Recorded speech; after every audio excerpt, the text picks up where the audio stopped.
Pemirsa, hampir 3 pekan, kasus pembunuhan ibu dan anak di Subang, Jawa Barat masih jadi misteri. Polisi terus memeriksa saksi termasuk suami korban dan istri mudanya.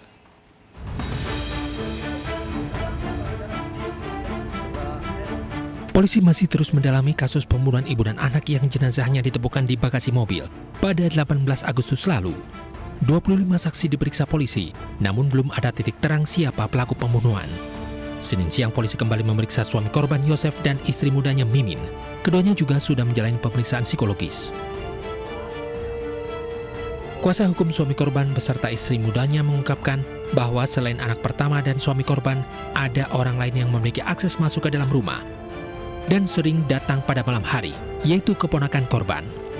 Pengolahan TKP, ya kita melihat memang kejadian tersebut, ya pelaku ini sangat profesional sekali, ya sehingga kita untuk menentukan siapa pelakunya itu kita juga akan berhati-hati dalam proses penyelidikan.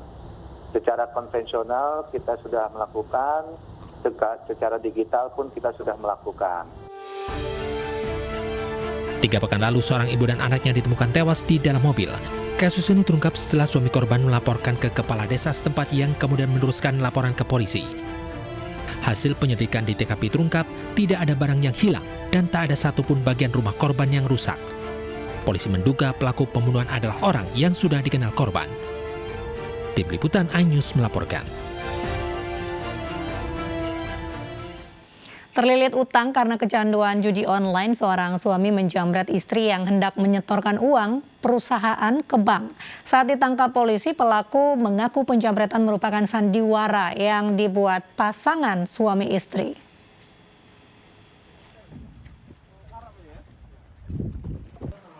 Setelah adanya laporan penjamretan yang dialami kasir sebuah perusahaan di kawasan Batu Ampar, Batam, polisi Satreskrim Polresta Barelang menangkap 2 pelaku penjamretan.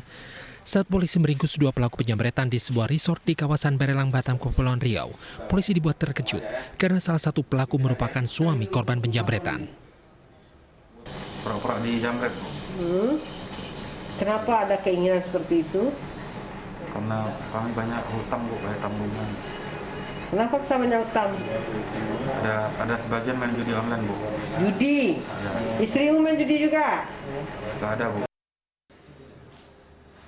Saat penyelidikan, polisi menemukan banyak keganjilan dari laporan yang dibuat korban penjamretan Eka Susanti.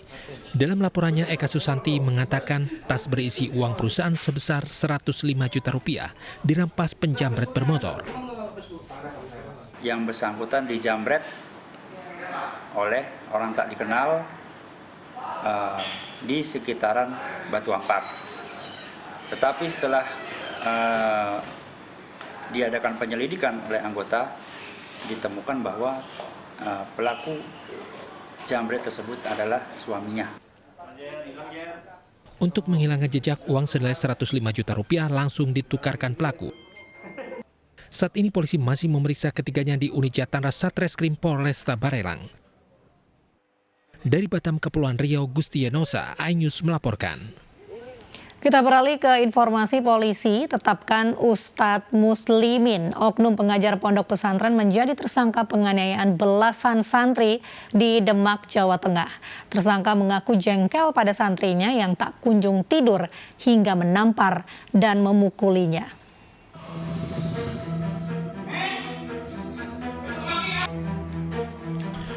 Video santri yang mendapatkan perlakuan kasar viral di media sosial.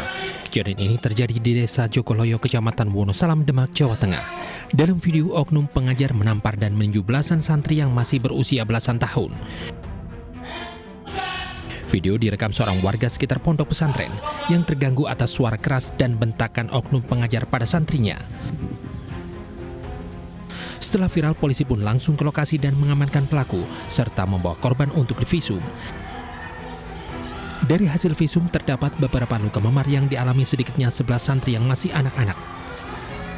Jadi video tersebut viral, langsung kami ke TKP dan segera mengambil anak-anak yang menjadi korban dan mengambil juga atau mengamankan pelaku kekerasan tersebut. Jadi hasil penyelidikan benar korban mengalami kekerasan, ya, ada yang di bagian kepala, ada yang di bagian punggung, ada yang di bagian Sementara itu, pimpinan Pondok Pesantren Dahrul Mustafa, Kiai Haji Musli Abdurrahman meminta maaf atas viralnya video tersebut. Pihak Pondok Pesantren mengaku telah menonaktifkan Ustadz Muslimin, pelaku penganiayaan para santri. Muslimin, ayo cepet masuk kamar. Setelah masuk kamar ternyata masih gojekan, akhirnya di Ustadz Muslimin masuk kamar. Setelah Ustadz Muslimin masuk kamar dengan ya agak marah, itu memang ngetepi gitu loh, bahasanya ngetepi, tidak jotos tapi ngetepi seperti itu. Nampar gitu. Ya nampar gitu. Nah ada juga yang diangkat-angkat, kemudian ditonjok itu sebenarnya tidak kena perutnya, tidak kena perutnya. Jadi Ustadz Muslimin itu memang sering pakai gaya gitu tapi tidak kena. Polisi akhirnya menetapkan Ustadz Muslimin sebagai tersangka kekerasan kepada anak di bawah umur. Tersangka mengaku jengkel hingga menampar para santri. Sudah saya peringatkan berulang kali, masih saja tidak dianggap. Kemudian saya menuju pada mereka, lalu mereka semua lari ke kamarnya. Setelah itu mereka pura-pura tidur. Lalu saya memberi pembelajaran kepada mereka. Saya keplaki satu-satu. Saya tidak memukul, saya cuma menampar. Setelah saya tampar satu-satu, saya jelaskan kenapa saya berbuat seperti ini. Karena saya ingin mereka semua itu menjadi lebih baik, tidak nakal terus, tidak sakarepe dhewe. Ada aturan main pukul untuk di pondok itu, Pak? Tidak, Pak, tidak. Itu mungkin karena khilafnya saya, saking jengkelnya saya merasa niku saya yang salah. Atas perbuatannya, pelaku terancam melanggar Undang-Undang Perlindungan Anak dengan ancaman hukuman penjara lebih dari 3 tahun. Dari Demak, Jawa Tengah, Sukma Wijaya, iNews melaporkan. Korban perundungan dan pelecehan di kantor Komisi Penyiaran Indonesia menjalani pemeriksaan psikis di Rumah Sakit Polri Kramat Jati. Sementara dari pihak terlapor berencana akan melaporkan balik korban dengan tuduhan pencemaran nama baik.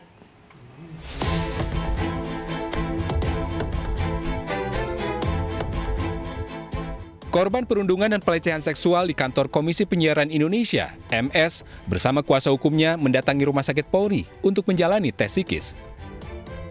Kuasa hukum dan korban berharap tes psikis ini dapat mempercepat proses pemeriksaan terhadap 5 orang terlapor, pelaku perundungan dan pelecehan. Klien kami masih mengalami gangguan psikis dan tidak konsentrasi dan gangguan pencernaan akibat dari apa yang dialami selama bertahun-tahun di lingkungan dari KPI. Saat ini kami mendapatkan informasi telah diperiksa 5 terlapor yang diduga melakukan pelecehan atau perundungan terhadap korban. Maka kami berkeyakinan bahwa cukup bukti dan cukup secara fakta sudah mencukupi. Akan tetapi kami menunggu apa yang menjadi pemikiran dan statement dari pihak Polres Jakarta Pusat untuk pemeriksaan ini untuk dijadikan apa. Sementara itu, 5 orang terlapor siang tadi sudah diperiksa penyidik Polres Metro Jakarta Pusat. Tim kuasa hukum kelima terlapor mengatakan kliennya mendapatkan lebih dari 20 pertanyaan. Tim kuasa hukum menilai peristiwa yang dilaporkan MS tidak didukung oleh bukti apapun. PTSD yang dialami oleh si pelapor itu akibat dari kejadian atau peristiwa yang disebutkan itu berkaitan dengan klien kami atau tidak.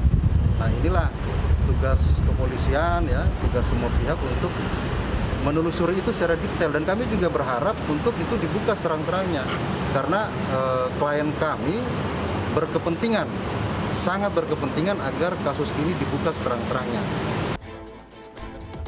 Laporan yang dilayangkan MS juga dituding mengada-ngada karena kenyataan yang terjadi adalah saling titip membeli makan siang secara bergantian.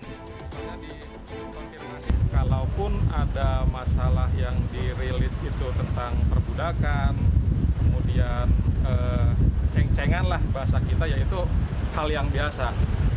Kalaupun yang dimaksud disuruh makan itu adalah mereka sering gantian, misalnya ada yang mau makan titip beli makan, dan itu juga berlaku terhadap para terperiksa sekarang.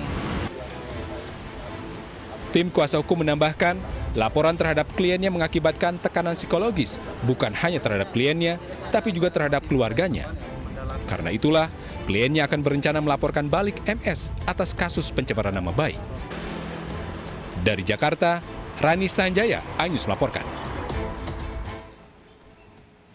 Beroperasi hingga tengah malam dan picu kerumunan, sebuah tempat hiburan malam di Kemang, Jakarta disegel petugas.